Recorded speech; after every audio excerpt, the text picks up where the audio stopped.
बेरंग ड्रामे की अगली किस्त में आप देखेंगे कि एनी को इस तरह हौसला और हिम्मत करते देख काफ़ी खुशी हुई।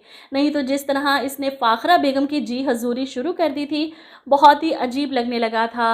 अब अपने लिए आवाज़ उठाई है, हर एक को जवाब देती है। ऐसा ही होना चाहिए कॉन्फिडेंस एक लड़की में, जब इसे पता हो कि इसके लिए कोई स्टैंड नहीं लेने वाला, इसे खुद अपनी लड़ाई लड़नी होगी। वो फैसला कर चुकी है कि वो पढ़ेगी, अपनी पढ़ाई कंप्लीट करेगी, अपना करियर बनाएगी, उम्र को भी पालेगी। और अपने इरादे जब एमल को बताती है तो इसे फिक्र लग जाती है कि तुम घर में एक और फसाद खड़ा करना चाहती हो। एमल का तो मुझे यकीन था कि ये बहुत जल्द बदल जाएगी। जिसे एनी का दुख सता रहा था ना, अब अपनी बहन बर्दाश्त नहीं हो रही। खैर दुर्दाना बेगम को तो मौका चाहिए घर में इधर उधर बातें लगाने का। पूरे घर में घूमती फिरती है कि बस कोई ऐसी बात नज़र आ जाए जिसको मिर्च मसाले लगाकर वो एंजॉय कर सके।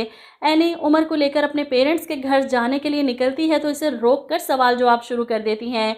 एनी जिस तरह जवाब देकर निकलती है, इस पर दुर्दाना बेगम फ़ौरन अपनी बाजी को फ़ोन करके सब बता देती हैं कि बहुत बड़ी इमरजेंसी है, बहुत ज़रूरी बात करनी थी आपसे। वो ये कि एनी उमर को लेकर अपनी माँ की तरफ गई है।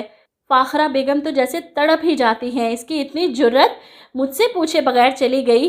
अफ़ान हैरान होता है, क्या हो गया है मम्मी? एनी भाभी की भी अपनी कोई लाइफ है, अगर वो गई हैं तो इसमें इतना बड़ा फसाद उठाने की क्या ज़रूरत? लेकिन फ़ाखरा बेगम बाज थोड़ी आएंगी।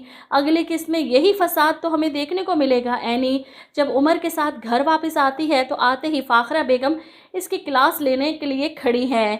किससे पूछ कर गई थी तुम? किसकी इजाज़त से घर से निकली हो उमर को अपने साथ लेकर?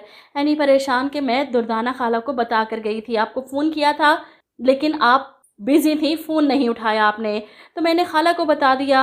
अब्बू की तबीयत ठीक नहीं थी, क्या मुझे इतना भी हक़ नहीं कि मैं वहाँ जा सकूँ?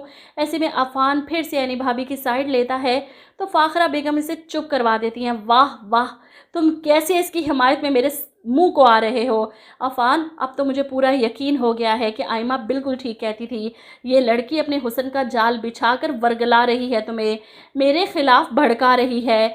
अफ़ान से तो बर्दाश्त नहीं होता कि बस कर दें मम्मी, एनी भाभी पर इल्ज़ाम लगाना बस कर दें। मज़ीद अब मैं कोई लफ्ज़ नहीं सुनूंगा। आप सिर्फ इनकी किरदार कशी नहीं कर रही, आप मुझ पर भी ये घटिया इल्ज़ाम लगा रही हैं।